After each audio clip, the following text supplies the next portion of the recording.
चलिए बात करते हैं इस क्वेश्चन की एग्जांपल 2.2। ये सिर्फ एक क्वेश्चन नहीं है बल्कि एक मेथड भी है जिससे हम इक्वेशंस ऑफ मोशन को डिराइव करते हैं। इक्वेशंस ऑफ मोशन हमारे पास काम करती है जब हमारे पास जो एक्सेलरेशन है वो कांस्टेंट होती है। तो ये तीन इक्वेशंस है हमारे पास और तीन तरीके हैं कि मैं यहां पर आपको यूज करके दिखाऊंगा। देखिए, सबसे पहली चीज हम यहां पे बाय डेफिनेशन एक चीज जानते हैं कि हमारे पास जो एक्सेलरेशन होती है, एक्सेलरेशन को मैं लिख सकता हूं कि acceleration is equals to dv by d t, लिख सकते हैं ना।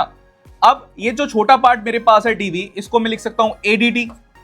ठीक है, अब ये जो ए डी टी है इसको देखिए, अगर मैं इंटीग्रेट करना चाहूं, क्योंकि ये तो छोटा सा पार्ट है, ये भी मेरे पास छोटा सा पार्ट है। जब हम डिफरेंशिएशन करते हैं तो कोई छोटा पार्ट हमारे पास रहता है, मुझे इसका बड़ा पार्ट अगर निकालना है तो मुझे इसको इंटीग्रेट करना पड़ेगा।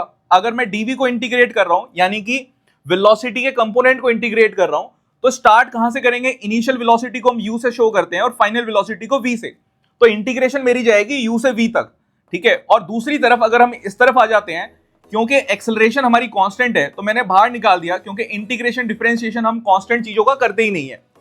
और यहां पर जो लोअर लिमिट हमारे पास होगी उसको मैं 0 से स्टार्ट कर रहा हूं, सो डेट की हमारी इक्वेशन थोड़ी सी ठीक है, डिसेंट। नहीं तो मैं t1 t2 भी ले सकता हूं, और फाइनल टाइम मैंने यहां पे ले लिया t। अब आपको इंटीग्रेशन करना है। देखिए, अगर सिर्फ dv मेरे पास है तो इसका इंटीग्रेशन मेरे पास v आएगा, और मुझे यहां पे v और u को सब्स्टिट्यूट करना है, और ये a आएगा और इसका इंटीग्रेशन मेरे पास t आएगा। अगर मैं लिमिट्स डाल देता हूं तो मेरे पास आएगी v minus u equals to at।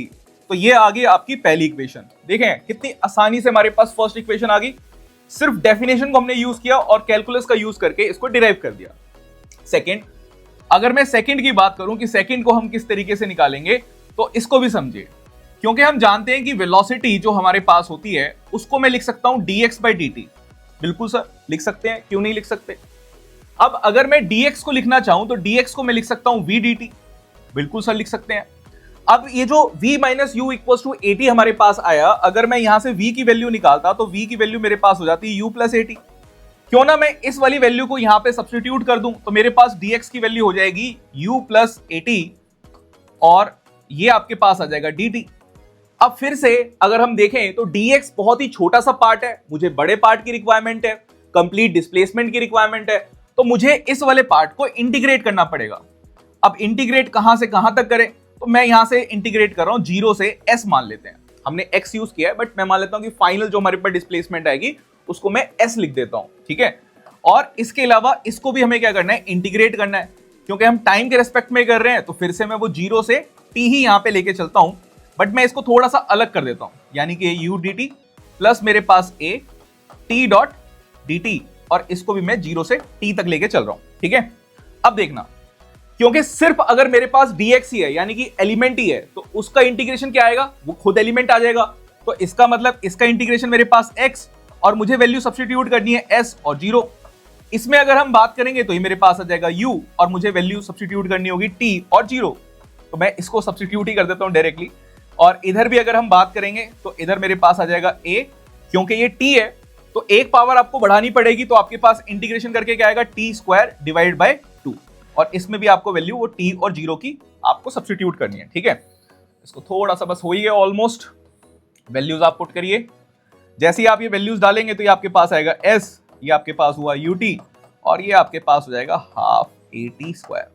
तो आपके पास सेकेंड इक्वेशन भी यहां पे हमारे पास क्या होती है? डिराइव हो जाती है। अब बारी आती है थर्ड की। थर्ड बहुत ही इंपॉर्टेंट है, एंड अगर आप देखेंगे कॉम्पिटिटिव एग्जाम में भी ये जो थर्ड स्टेप मैं आपको सिखाऊंगा ये यूज होता है, तो आपको इसको भी सीखना है। थर्ड हमारे पास है कि अगर मैं पहली इक्वेशन में मैंने एक्सेलरेशन को यूज किया था और बोला था कि एक्सेलरेशन हमारे पास होती है dv बाई dt होती है।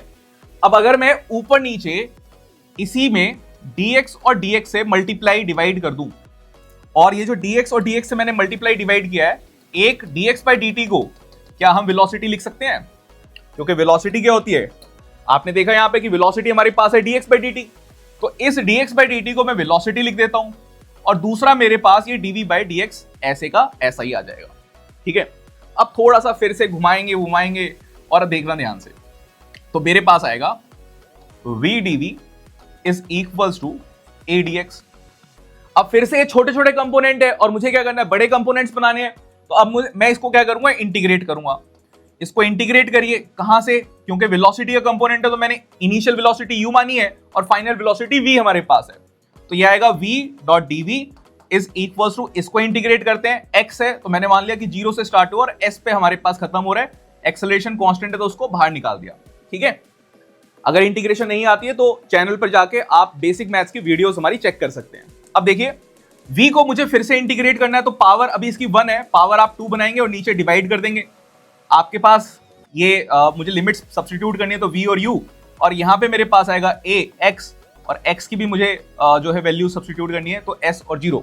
ठीक है, अब इसकी लिमिट्स को डाल दीजिए तो आपके पास आएगा v square minus u square divided by 2 और ये आपके पास कितना हुआ as। ठीक है, मैं इस 2 को भी उधर ले जाता हूं, मेरे पास डायरेक्टली आ ही गया, v square minus u square is equals to 2as। ठीक है, बस ये हमें निकालना था कि v square minus u square 2as, and ये सॉल्व हो गया। यहां से आपको इक्वेशंस निकालनी आ गई है कि कैसे इक्वेशंस ऑफ मोशन हम कैलकुलस बेसिस पे निकाल सकते हैं।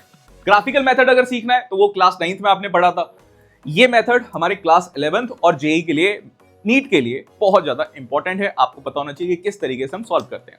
चैनल को सब्सक्राइब कर देना और ये वीडियो अपने दोस्तों को शेयर कर देना जिनको भी फिजिक्स में दिक्कत आ रही है।